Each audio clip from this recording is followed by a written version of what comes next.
Learning outcomes are statements that begin with an action verb and describe the KSAO's behaviors and competencies that trainees are expected to learn and demonstrate at the end of training.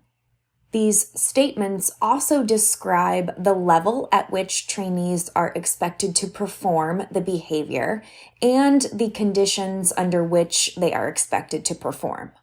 Essentially, learning outcomes are the goals that we want trainees to aim for.